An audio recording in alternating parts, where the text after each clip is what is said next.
In this video, I want to show you how to do interpolation in SAGA GIS using inverse distance weighted method.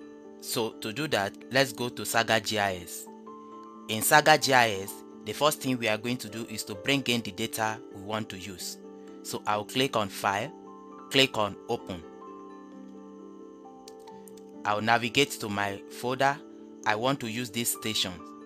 I'll select it and click on Open. Then here is my data. I have to bring it to the data view page. To do that, double click it and it will be loaded in the data view page. So here is my data, and if I come here, let me check the attributes table.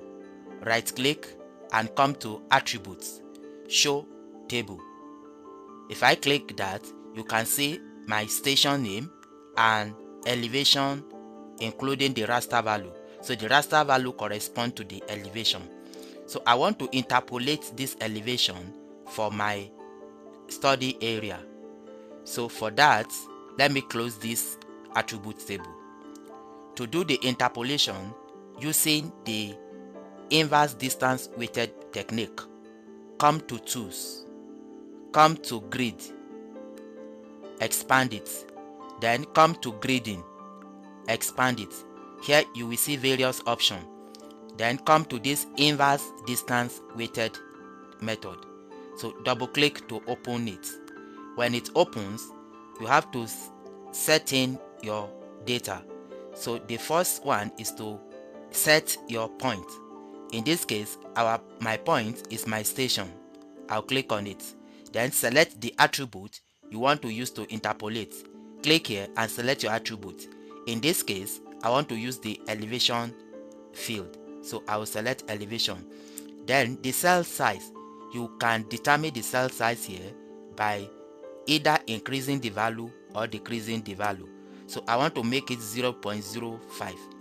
So scroll down and come to this weighted function.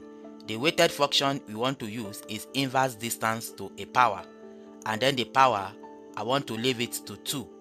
Similarly, you can set the number of points. Here I want to use all the points within search distance.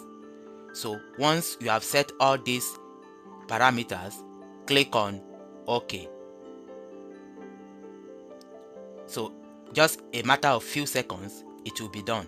Now to see the result, come back to data. You can see it here. Station, elevation, inverse distance weighted. So it means the data we use is name station, and the column we use is elevation, and the method we use is inverse distance weighted method. Now to view it here, double click it and select a new map and click on OK. You can see this is the interpolated result using inverse distance weighted technique. So this is how to do interpolation in SAGA GIS using inverse distance weighted technique. If you have any question, let's know in the comment section. And if there is any video tutorial you want us to do, let's know in the comment section. Thank you for watching.